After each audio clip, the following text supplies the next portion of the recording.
तो आपने अपना जीवन एक तरह से पूरा न्यौछावर किया ईआरसीपी पर। क्या क्या स्ट्रगल्स आपने देखे ईआरसीपी को सच में लाने के लिए, वो सबसे पहले बताएं। ईआरसीपी एक ऐसा इशू था जिसका मैंने पिछले 8-10 सालों में बहुत संघर्ष किया। कोटा बूंदी तक ये पूरे राजस्थान के जो जिले जहाँ तक मेरी पहुंच थी, वहां तक मैंने पहुंच करके इस इशू को एक जन जागरण का किसानों के बीच में बड़े बड़े सम्मेलन कर मैंने 49 सम्मेलन की। तो पहले तो हमारे माननीय मुख्यमंत्री जी को धन्यवाद देना चाहता हूँ। और मैं किसान मोर्चे का प्रदेश मंत्री था, कई बार संगठनों की बैठकों में मैंने साथ साथ काम किया, उनके सानिध्य के अंदर मैंने बहुत लंबा चौड़ा काम किया। तो मैं कलयुग का भागीरथ जो बताता हूँ वो माननीय भजन लाल जी को बताता हूँ। क्या बात है, भागीरथ वो थे जो कहीं ना कहीं गंगोत्री से गंगा लाने वाले थे। और कलयुग का भागीरथ अगर ये उपाधि किसी ने दी है मुख्यमंत्री जी को, तो वो दी है राम अवतार मीणा जी ने।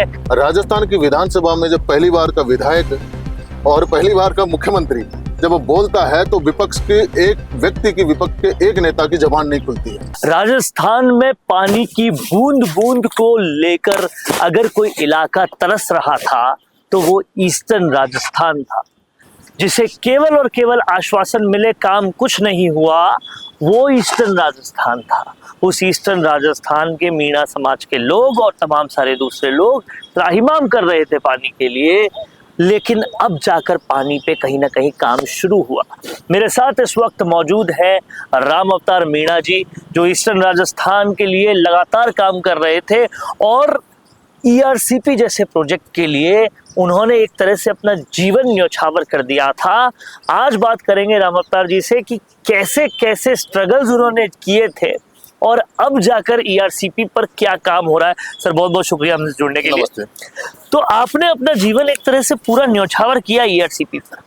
क्या क्या स्ट्रगल्स आपने देखे ईआरसीपी को सच में लाने के लिए, वो सबसे पहले बताएं। जी, पहले मैं आपके इस चैनल पर इस ईआरसीपी के इशू को लेकर आपने मुझे बुलाया, आमंत्रित किया, इसके लिए मैं आपको धन्यवाद देना चाहता हूं चैनल के माध्यम से।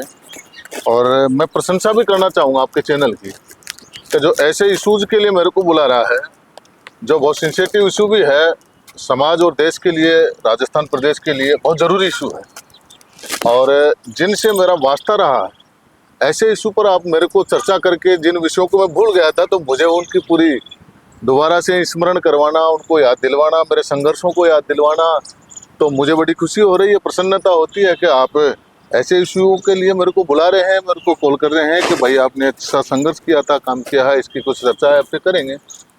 ईआरसीपी एक ऐसा इशू था जिसका मैंने पिछले 8-10 सालों में बहुत संघर्ष किया। मैं भारतीय जनता पार्टी व मोर्चे का जब जिलाध्यक्ष था तो उस समय खूब हमने लंबा चौड़ा संघर्ष किया था। फिर बीजेपी की सरकार आई तो ईआरसीपी को लेकर माननीय वसुंधरा जी ने, जो हमारी लोकप्रिय मुख्यमंत्री राजस्थान की रही है, हमारी पार्टी की बड़ी नेता थी, उन्होंने एक डीपीआर तैयार करके और राजस्थान को, एक पूर्वी राजस्थान को एक बहुत ही जो पानी की किल्लत थी उसको ख़त्म करने के लिए ईआरसीपी नाम का प्रोजेक्ट बनाया, जिसको हम ईआरसीपी भी कह सकते हैं, ईस्टर्न कैनाल परियोजना भी कह सकते हैं, या पूर्वी राजस्थान नहर भी कह सकते हैं, इसको कई नामों से जाना जाता है। उसको लेकर 900 करोड़ रुपए शुरुआत में उन्होंने राजस्थान के 13 जिलों को पानी पिलाने के लिए, किसानों को पानी देने के लिए, पेयजल की समस्या को निजात दिलाने के लिए, कुछ उद्योगों को पानी देने के लिए ऐसा एक प्रोजेक्ट बनाकर भारत सरकार को माननीय नितिन गडकरी जी को दिया था। 900 करोड़ रुपए फर्स्ट फेज में उनको मिले थे, जिसमें से 600 करोड़ रुपए तो वसुंधरा जी ने उसी समय डीपीआर में विभिन्न कामों के अंदर खर्च कर दिए थे।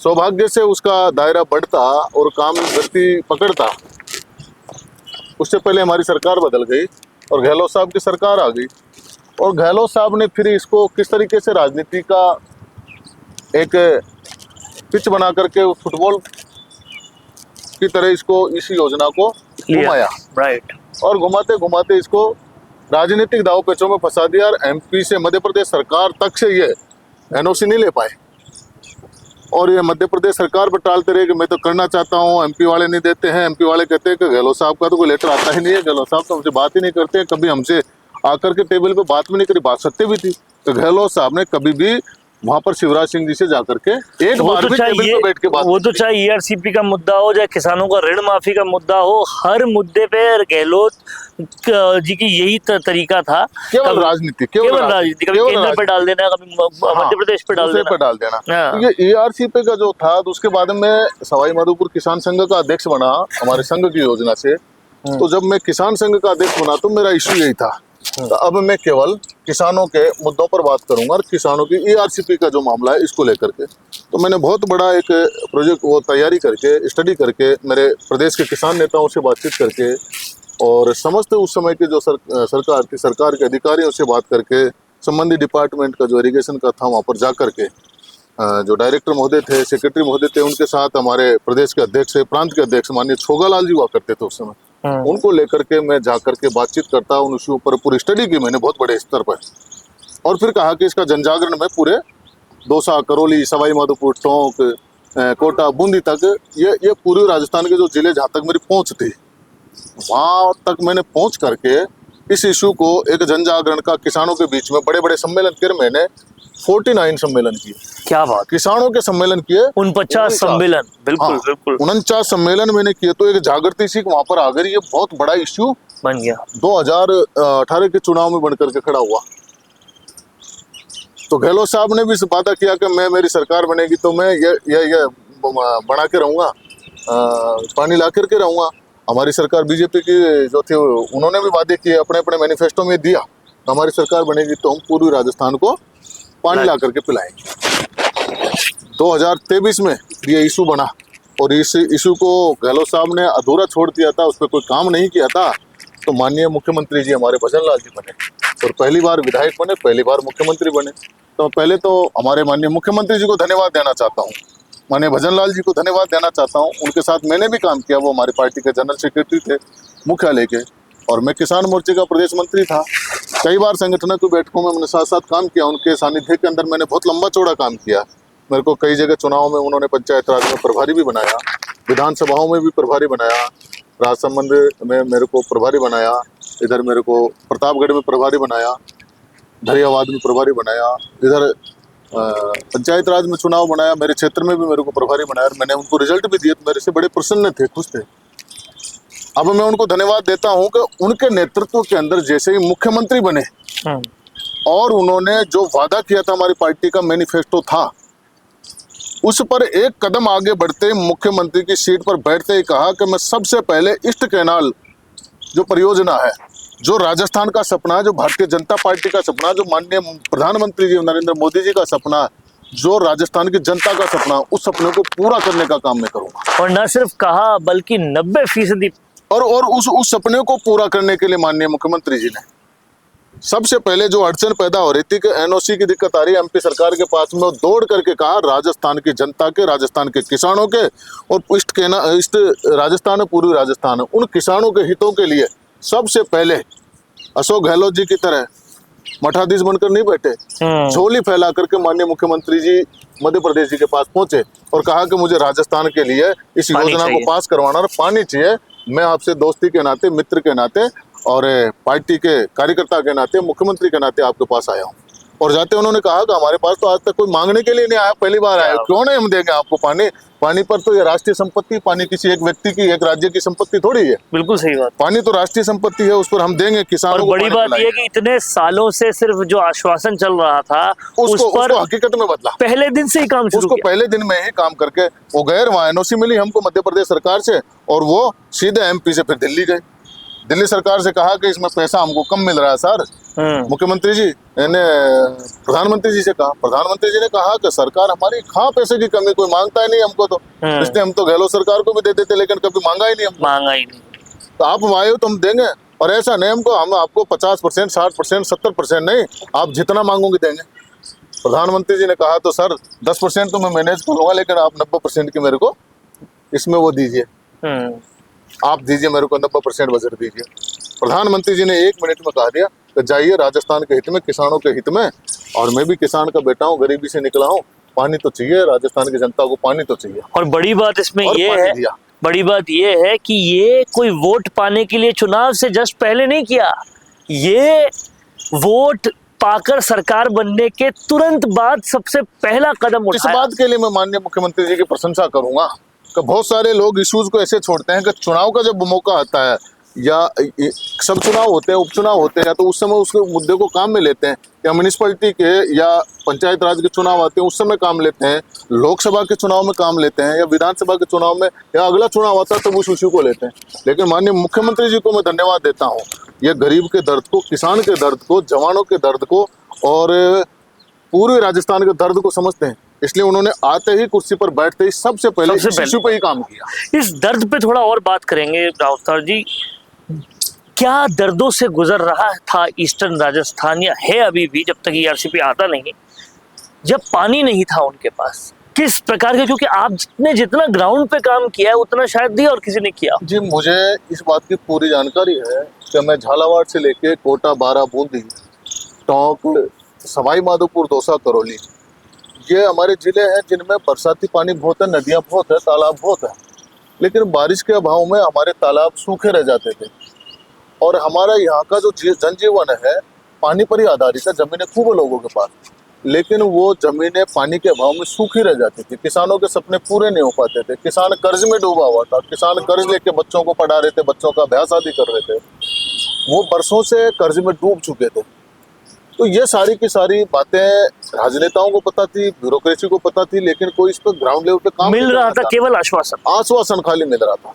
लेकिन अब जब इसे पानी की जो स्कीम थी, माननीय मुख्यमंत्री जी ने जैसे ही घोषणा की, माननीय मुख्यमंत्री जी ने इसे को लागू करवा के, घोषणा करवा के, बजट ला करके जब एक यात्रा, धन्यवाद यात्रा निकाली पूरे राजस्थान की जनता की, जो चुनाव में उनको मुख्यमंत्री बने और बीजेपी को वो दिया बहुमत, उसका धन्यवाद देने के लिए जब निकले थे ईआरसी पर, माननीय प्रधानमंत्री जी को धन्यवाद देने निकले, तो मेरे जिले में भी आए थे, मलाना चोड़ कस्बे में बड़ी सभा हुई थी उनकी, मेरा भी स्पीच उसमें हुआ था और मैंने खुले मन से माननीय मुख्यमंत्री जी की प्रशंसा करी थी और कहा था कि ये वो भागीरथ व्यक्ति है जिन्होंने वर्षों पुरानी राजस्थान की, पूर्वी राजस्थान की मांग को पूरा किया है।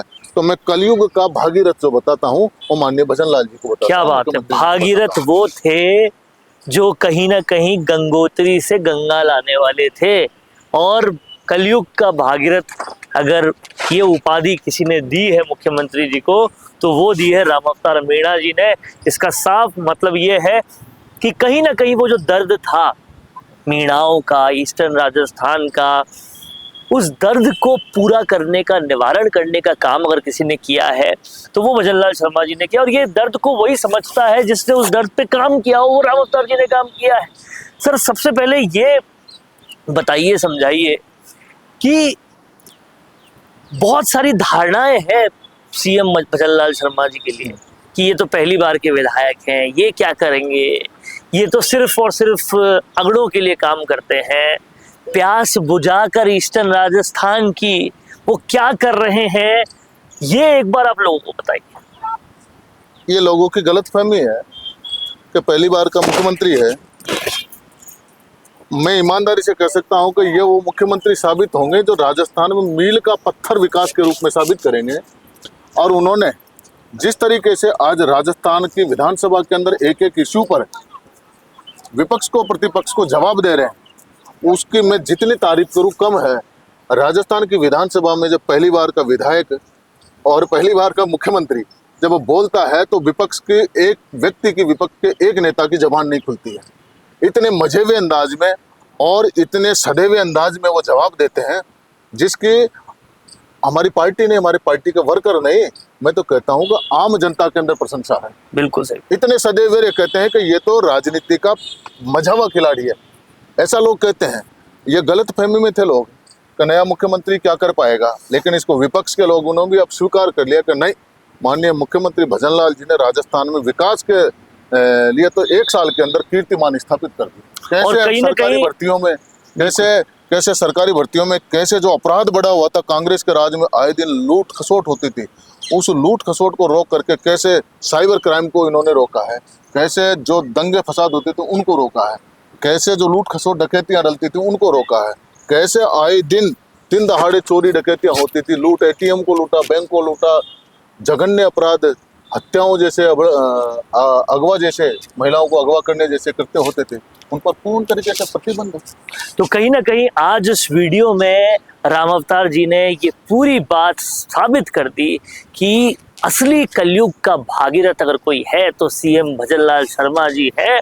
और जिस तरीके से ईआरसीपी का दर्द इन्होंने देखा है, उस दर्द पर अगर किसी ने काम करके पूरे पिछड़े समाज के लिए, ईस्टर्न राजस्थान के लिए किसी ने सच में काम किया है, आश्वासनों से आगे बढ़ के ग्राउंड पे कुछ किया है, तो वो सीएम भजनलाल शर्मा जी ने किया है। सर बहुत बहुत शुक्रिया इस पूरे मुद्दे पर लाइट डालने के लिए और ये सब कुछ हमसे साझा करने।